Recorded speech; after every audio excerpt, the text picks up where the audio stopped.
ओम श्री बृहस्पति नमः। देवगुरु बृहस्पति को बुद्धि और शिक्षा का कारक माना जाता है। बृहस्पतिवार को बृहस्पति देवता की पूजा करने से धन, विद्या, मान सम्मान, प्रतिष्ठा और कई मनवांछित फल की प्राप्ति होती है। धार्मिक ग्रंथों के अनुसार गुरुवार को भगवान बृहस्पति की पूजा का विधान है। गुरुवार के दिन व्रत और कथा सुनने से घर परिवार में सुख समृद्धि बनी रहती है। चलिए सुनते हैं बृहस्पतिवार की संपूर्ण कथा और बृहस्पतिवार की आरती। प्राचीन काल की बात है। किसी राज्य में एक बड़ा प्रतापी और दानी राजा राज करता था। वह गुरुवार को व्रत रखकर दीन दुखियों की मदद करके पुण्य प्राप्त करता था, परंतु यह बात उसकी रानी को अच्छी नहीं लगती थी। वह ना तो व्रत करती थी और ना ही दान पुण्य में विश्वास रखती थी। इतना ही नहीं, वह राजा को भी ऐसा करने से मना करती थी। एक समय की बात है, राजा शिकार खेलने के लिए वन में गए। घर पर रानी और दासी थी। उसी समय गुरु बृहस्पति देव साधु का रूप धारण कर राजा के दरवाजे पर भिक्षा मांगने आए। तो रानी कहने लगी, हे साधु महाराज, मैं इस दान और पुण्य से तंग आ गई हूँ। आप कोई ऐसा उपाय बताएं जिससे कि सारा धन नष्ट हो जाए और मैं आराम से रह सकूं। इतना सुनकर बृहस्पति देव ने कहा, हे देवी, तुम बड़ी विचित्र हो। संतान और धन से कोई दुखी होता है? अगर अधिक धन है तो इसे शुभ कार्यों में लगाओ। कुंवारी कन्याओं का विवाह कराओ। विद्यालय और बाग बगीचों का निर्माण कराओ, जिससे तुम्हारे दोनों लोग सुधरेंगे। परंतु साधु की इन बातों से रानी को खुशी नहीं हुई। उसने कहा, मुझे ऐसे धन की आवश्यकता नहीं है जिसे मैं दान दूं और जिसे संभालने में मेरा सारा समय नष्ट हो जाए। तब साधु ने कहा, अगर तुम्हारी ऐसी इच्छा है तो मैं जैसा तुम्हें बताता हूँ तुम वैसा ही करना। गुरुवार के दिन तुम घर को गोबर से लीपना, अपने बालों को पीली मिट्टी से धोना, राजा से हजामत बनाने को कहना, भोजन में मांस मदिरा का प्रयोग करना, कपड़े धोबी के यहाँ धुलने देना। इस प्रकार 7 बृहस्पतिवार करने से तुम्हारा समस्त धन नष्ट हो जाएगा। इतना कहकर साधु के रूप में बृहस्पति देव अंतर्ध्यान हो गए। साधु की कही बातों को पूरा करते हुए रानी को केवल 3 बृहस्पतिवार बीते थे कि उनकी समस्त धन संपत्ति नष्ट हो गई। भोजन के लिए राजा का परिवार तरसने लगा। तब एक दिन राजा ने रानी से बोला कि हे रानी, तुम यहीं रहो, मैं दूसरे देश को जाता हूँ, क्योंकि यहाँ पर मुझे सभी लोग जानते हैं, इसलिए मैं कोई छोटा कार्य नहीं कर सकता। ऐसा कहकर राजा दूसरे देश चला गया। वहाँ वह जंगल में लकड़ी काट कर लाता और शहर में बेचता। इस तरह वह अपना जीवन व्यतीत करने लगा। इधर राजा के प्रदेश जाते ही रानी और दासी दुखी रहने लगी। एक बार जब रानी और दासी को 7 दिन तक बिना भोजन के रहना पड़ा, तो रानी ने अपनी दासी से कहा, हे दासी, पास के नगर में मेरी बहन रहती है, वह बड़ी धनवान है। तू उसके पास जा और कुछ ले आ, ताकि थोड़ी बहुत गुजर बसर हो जाए। दासी रानी की बहन के पास गई। उस दिन गुरुवार था और रानी की बहन उस समय बृहस्पतिवार व्रत की कथा सुन रही थी। दासी ने रानी की बहन को अपनी रानी का संदेश दिया, लेकिन रानी की बड़ी बहन ने कोई उत्तर नहीं दिया। जब दासी को रानी की बहन से कोई उत्तर नहीं मिला तो वह बहुत दुखी हुई और उसे क्रोध भी आया। दासी ने रानी को सारी बात बता दी। ये सुनकर रानी ने अपने भाग्य को कोसा। उधर रानी की बहन ने सोचा कि मेरी बहन की दासी आई थी, परंतु मैं उसे नहीं बोली, इससे वह बहुत दुखी हुई होगी। कथा सुनकर और पूजा समाप्त करके वह अपनी बहन के घर आई और कहने लगी, हे बहन, मैं बृहस्पतिवार का व्रत कर रही थी। तुम्हारी दासी मेरे घर आई थी, परंतु जब तक कथा होती है तब तक ना तो उठते हैं और ना ही बोलते हैं, इसलिए मैं नहीं बोली। बताओ दासी क्यों आई थी? रानी बोली, बहन तुमसे क्या छुपाऊं, हमारे घर में खाने तक को अनाज नहीं है। ऐसा कहते कहते रानी की आंखें भर आई। उसने अपनी दासी समेत पिछले 7 दिनों से भूखे रहने की पूरी बात अपनी बहन को बता दी। देखो बहन, भगवान बृहस्पति देव सबकी मनोकामना पूर्ण करते हैं। देखो शायद तुम्हारे घर में भी अनाज रखा हो। पहले तो रानी को विश्वास नहीं हुआ, पर बहन के आग्रह करने पर उसने दासी को अंदर भेजा तो उसे सचमुच अनाज से भरा एक घड़ा मिल गया।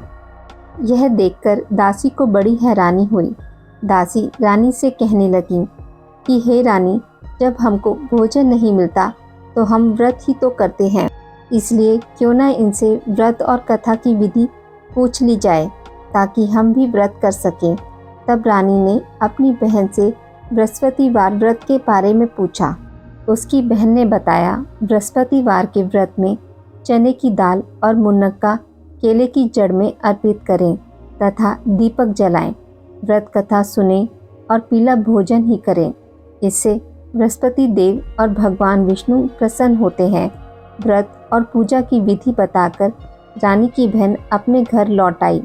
7 दिन के बाद जब गुरुवार आया तो रानी और दासी ने व्रत रखा। वह गुड़साल में जाकर चना और गुड़ लेकर आई। फिर उसने केले की जड़ तथा भगवान विष्णु की पूजा की। अब पीले भोजन की चिंता को लेकर दोनों बहुत दुखी हुई। उन्होंने व्रत रखा था, इसलिए बृहस्पति देव उनसे प्रसन्न थे। वह एक साधारण व्यक्ति का रूप धारण कर 2 थालों में पीला भोजन दासी को दे गए। भोजन पाकर दासी प्रसन्न हुई और फिर रानी के साथ मिलकर भोजन ग्रहण किया। उसके बाद वह सभी गुरुवार के व्रत और पूजा करने लगी। बृहस्पति देव की कृपा से उनके पास फिर से धन संपत्ति आ गई, परंतु रानी फिर से पहले की तरह आलस्य करने लगी। तब दासी बोली, देखो रानी, तुम पहले भी इसी प्रकार आलस्य करती थी। तुम्हें धन रखने में कष्ट होता था, इस कारण सभी धन नष्ट हो गया, और अब जब देव बृहस्पति की कृपा से धन मिला है तो तुम फिर से आलस करने लगी हो। रानी को समझाते हुए दासी कहती है कि बड़ी मुसीबतों के बाद हमने ये धन पाया है, इसलिए हमें दान पुण्य करना चाहिए और धन को शुभ कार्यों में खर्च करना चाहिए। इससे तुम्हारे कुल का यश बढ़ेगा, स्वर्ग की प्राप्ति होगी, पितृ प्रसन्न होंगे। दासी की बात मानकर रानी अपना धन शुभ कार्यों में खर्च करने लगी, जिससे पूरे नगर में उसका यश फैलने लगा। बृहस्पतिवार व्रत कथा के बाद श्रद्धा के साथ आरती की जानी चाहिए। इसके बाद प्रसाद बांटकर उसे ग्रहण करना चाहिए। एक दिन राजा दुखी होकर जंगल में पेड़ के नीचे आसन जमाकर बैठ गया। वह अपनी दशा को याद करके व्याकुल होने लगा। बृहस्पतिवार का दिन था। एकाएक उसने देखा कि निर्जन वन में एक साधु प्रकट हुए। वह साधु वेश में स्वयं बृहस्पति देवता थे। लक्कड़हारे के सामने आकर बोले, हे लक्कड़हारे, इस सुनसान जंगल में तू चिंता मगन क्यों बैठा है? लक्कड़हारे ने दोनों हाथ जोड़कर प्रणाम किया और उत्तर दिया, महात्मा जी, आप सब कुछ जानते हैं, मैं क्या कहूँ।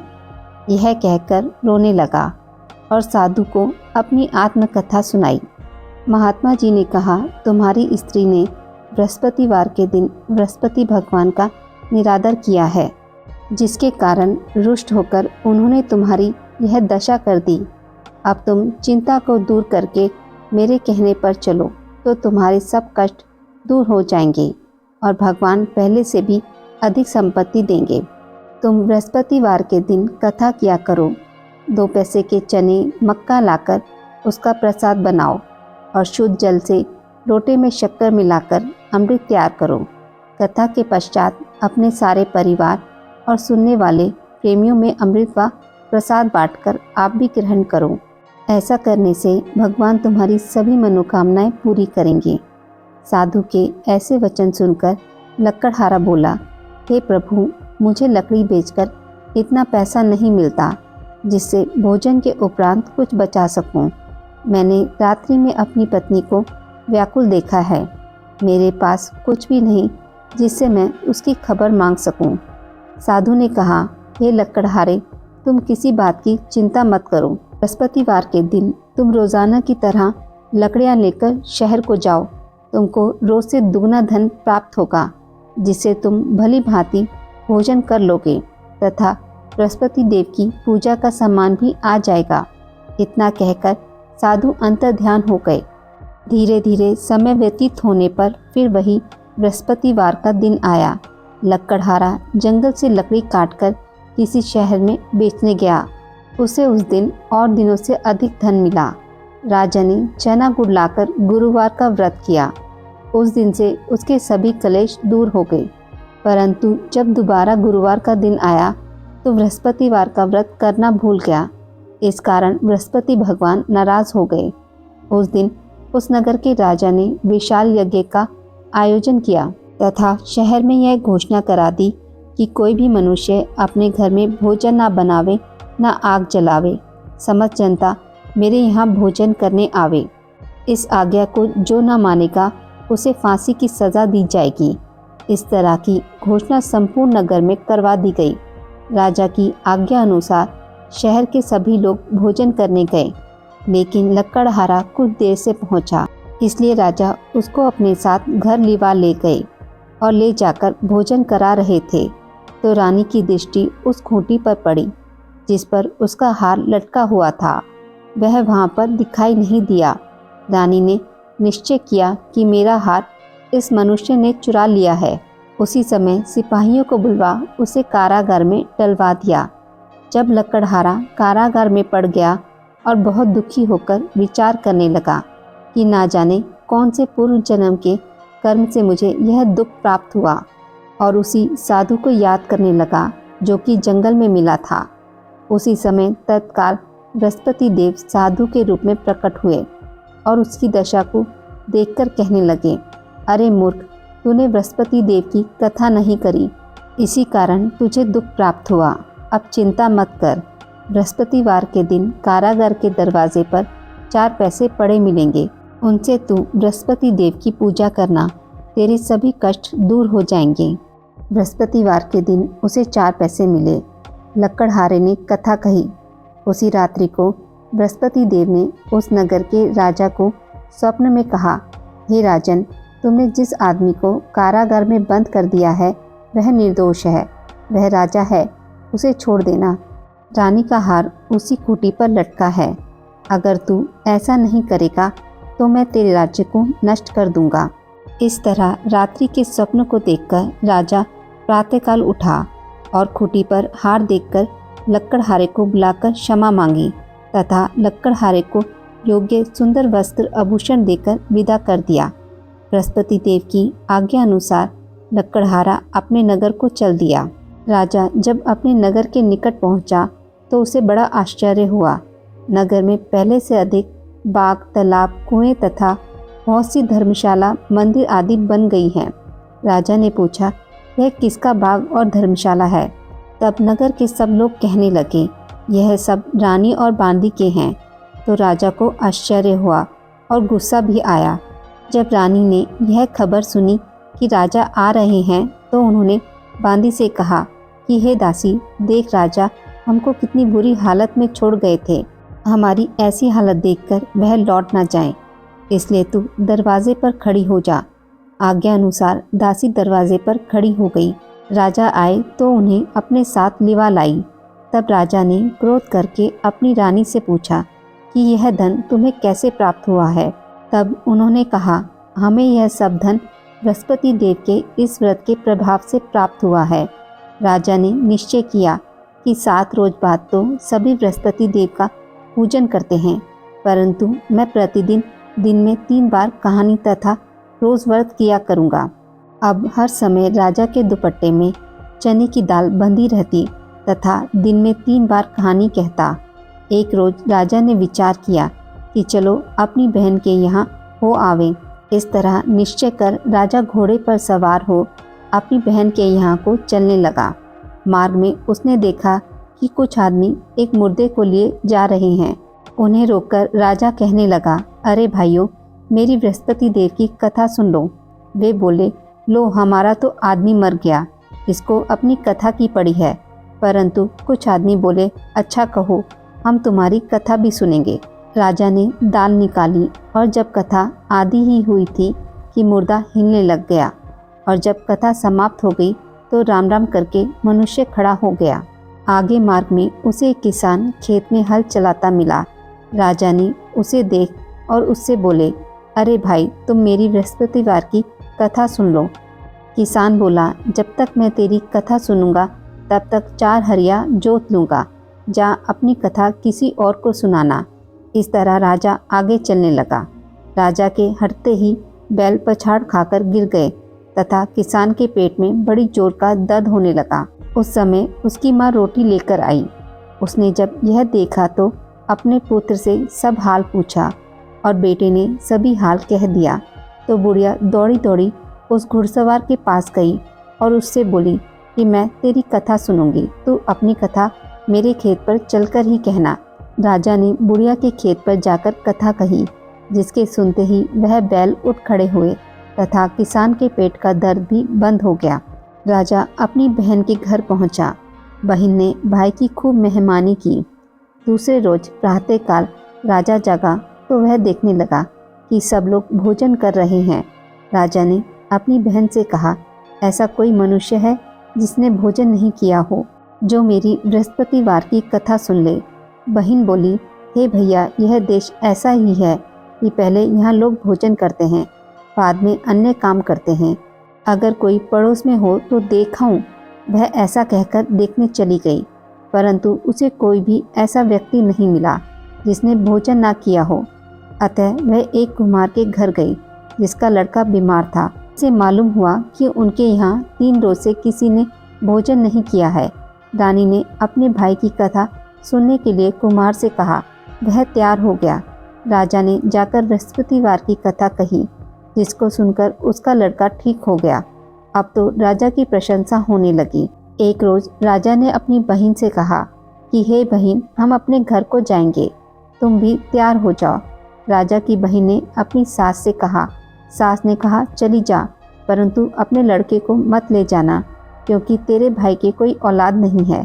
बहन ने अपने भाई से कहा, हे भैया, मैं तो चलूँगी, पर कोई बालक नहीं जाएगा। राजा बोला, जब कोई बालक नहीं चलेगा तब तुम ही क्या करोगी। बड़े दुखी मन से राजा अपने नगर को लौट आया। राजा ने अपनी रानी से कहा, हम निर्वंशी हैं, हमारा मुख देखने का धर्म नहीं है और कुछ भोजन आदि नहीं किया। रानी बोली, हे प्रभु, बृहस्पति देव ने हमें सब कुछ दिया है, वह हमें औलाद अवश्य देंगे। उसी रात को बृहस्पति देव ने राजा के स्वप्न में कहा, हे राजा, उठ, सभी सोच को त्याग दे, तेरी रानी गर्भ से है। राजा को यह बात सुनकर बड़ी खुशी हुई। 9वें महीने में उसके गर्भ से एक सुंदर पुत्र पैदा हुआ। तब राजा बोला, हे रानी, स्त्री बिना भोजन के रह सकती है, पर बिना कहे नहीं रह सकती। जब मेरी बहन आवे तुम उससे कुछ मत कहना। रानी ने सुनकर हाँ कर दिया। जब राजा की बहन ने यह शुभ समाचार सुना तो वह बहुत खुश हुई तथा बधाई लेकर अपने भाई के यहाँ आई। तभी रानी ने कहा, घोड़ा चढ़कर तो नहीं आई, गधा चढ़ी आई। राजा की बहन बोली, भाभी, मैं इस प्रकार ना कहती तो तुम्हें औलाद कैसे मिलती। बृहस्पति देव ऐसे ही हैं, जैसी जिसकी कामना हो सभी को पूर्ण करते हैं। जो सद्भावना पूर्वक बृहस्पतिवार का व्रत करता है, एवं कथा पढ़ता है अथवा सुनाता है, दूसरों को सुनाता है, बृहस्पति देव उसकी सभी मनोकामनाएं पूर्ण करते हैं। भगवान बृहस्पति देव उसकी सदैव रक्षा करते हैं। संसार में जो मनुष्य सद्भावना से भगवान जी का पूजन व्रत सच्चे हृदय से करते हैं तो उनकी सभी मनोकामनाएं पूर्ण करते हैं। जैसी सच्ची भावना से रानी और राजा ने उनकी कथा का गुणगान किया तो उनकी सभी इच्छाएं बृहस्पति देव जी ने पूर्ण की थी। इसलिए पूर्ण कथा सुनने के बाद प्रसाद लेकर जाना चाहिए। हृदय से उनका मनन करते हुए जयकारा बोलना चाहिए। बोलो बृहस्पति देव की जय, भगवान विष्णु की जय। बृहस्पति देव की कथा। प्राचीन काल में एक ब्राह्मण रहता था। वह बहुत ही निर्धन था। उसकी कोई संतान नहीं थी। उसकी स्त्री बहुत मलिनता के साथ रहती थी। वह स्नान न करती, किसी देवता का पूजन न करती। इससे ब्राह्मण देवता बड़े दुखी थे। बेचारे बहुत कुछ कहते थे, किंतु उसका कुछ परिणाम न निकला। भगवान की कृपा से ब्राह्मण की स्त्री के कन्या रूपी रत्न पैदा हुआ। कन्या बड़ी होने पर प्रातः स्नान करके विष्णु भगवान का जाप व बृहस्पतिवार का व्रत करने लगी। अपने पूजन पाठ को समाप्त करके विद्यालय जाती तो अपनी मुट्ठी में जौ भरकर ले जाती और पाठशाला के मार्ग में डालती जाती। तब ये जौ स्वर्ण के हो जाते। लौटते समय उनको बीनकर घर ले आती थी। एक दिन वह बालिका सूप में उस सोने के जौ को फटकार कर साफ कर रही थी कि उसके पिता ने देख लिया और कहा, हे बेटी, सोने के जौ के लिए सोने का सूप होना चाहिए। दूसरे दिन बृहस्पतिवार था। इस कन्या ने व्रत रखा और बृहस्पति देव से प्रार्थना करके कहा, मैंने आपकी पूजा सच्चे मन से की हो तो मेरे लिए सोने का सूप दे दो। बृहस्पति देव ने उसकी प्रार्थना स्वीकार कर ली। रोजाना की तरह वह कन्या जौ फैलाती हुई जाने लगी। जब लौटकर जौ बीन रही थी तो बृहस्पति देव की कृपा से सोने का सूप मिला। उसे वह घर ले आई और उसमें जौ साफ करने लगी, परंतु उसकी माँ का वही ढंग रहा। एक दिन की बात है कि वह कन्या सोने के सूप में जौ साफ कर रही थी। उस समय उस शहर के राजा का पुत्र वहां से होकर निकला। इस कन्या के रूप को, कार्य को देखकर मोहित हो गया तथा अपने घर आकर भोजन तथा जल त्याग कर उदास होकर लेट गया। राजा को जब इस बात का पता लगा तो अपने प्रधानमंत्री के साथ उसके पास गए और बोले, हे बेटा, तुम्हें किस बात का कष्ट है? किसी ने अपमान किया है अथवा कोई और कारण है? सो कहो, मैं वही कार्य करूँगा जिससे तुम्हें प्रसन्नता हो। अपने पिता की राजकुमार ने बातें सुनी तो वह बोला, मुझे आपकी कृपा से किसी बात का दुख नहीं है। किसी ने मेरा अपमान भी नहीं किया, परंतु मैं उस लड़की से विवाह करना चाहता हूँ जो सोने के सूप में जौ साफ कर रही थी। यह सुनकर राजा आश्चर्य में पड़ गया और बोला, हे बेटा, इस तरह की कन्या का पता तुम ही लगाओ, मैं उसके साथ तेरा विवाह अवश्य ही करवा दूंगा। राजकुमार ने उस लड़की के घर का पता बतलाया। तब मंत्री उस लड़की के घर गए और ब्राह्मण देवता को सभी हाल बतलाया। ब्राह्मण देवता राजकुमार के साथ अपनी कन्या का विवाह करने के लिए तैयार हो गए तथा विधि विधान के अनुसार ब्राह्मण की कन्या का विवाह राजकुमार के साथ हो गया। कन्या के घर से जाते ही पहले की भांति उस ब्राह्मण देवता के घर में गरीबी का निवास हो गया। अब भोजन के लिए भी अन्न बड़ी मुश्किल से मिलता था। एक दिन दुखी होकर ब्राह्मण देवता अपनी पुत्री के पास गए। बेटी ने पिता की दुखी अवस्था को देखा और अपनी माँ का हाल पूछा। तब ब्राह्मण ने सभी हाल कहा। कन्या ने बहुत सा धन देकर अपने पिता को विदा कर दिया।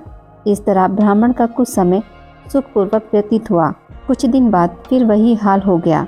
ब्राह्मण फिर अपनी कन्या के यहाँ गया और सारा हाल कहा तो लड़की बोली, हे पिताजी, आप माताजी को यहाँ लिवा लाओ, मैं उन्हें विधि बता दूंगी जिससे गरीबी दूर हो जाए। वह ब्राह्मण देवता अपनी स्त्री को साथ लेकर पहुँचे तो अपनी माँ को समझाने लगी, हे माँ, तुम प्रातःकाल प्रथम स्नान आदि करके विष्णु भगवान का पूजन करो तो सब दरिद्रता दूर हो जाएगी। परंतु उसकी माँ ने एक भी बात नहीं मानी और प्रातःकाल उठकर अपनी पुत्री के बच्चों की झूठन को खा लिया। उससे उसकी पुत्री को भी बहुत गुस्सा आया और एक रात को कोठरी से सभी सामान निकाल दिया और अपनी माँ को उसमें बंद कर दिया। प्रातःकाल उसे निकाला तथा स्नान आदि करा के पाठ करवाया तो उसकी माँ की बुद्धि ठीक हो गई और फिर प्रत्येक बृहस्पतिवार को व्रत रखने लगी। इस व्रत के प्रभाव से उसके माँ बाप बहुत ही धनवान और पुत्रवान हो गए और बृहस्पति जी के प्रभाव से इस लोक में सुख भोगकर स्वर्ग को प्राप्त हुए। सब लोग विष्णु भगवान की जय बोलो। बृहस्पति देव की जय।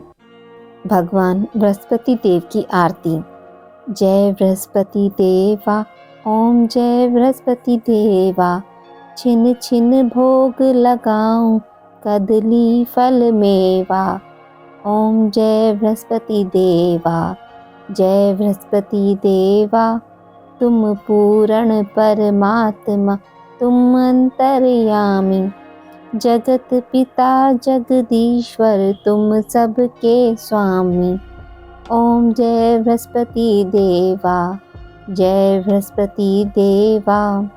चरणामृत निज निर्मल सब पातक हरता, सकल मनोरथ दायक कृपा करो भरता।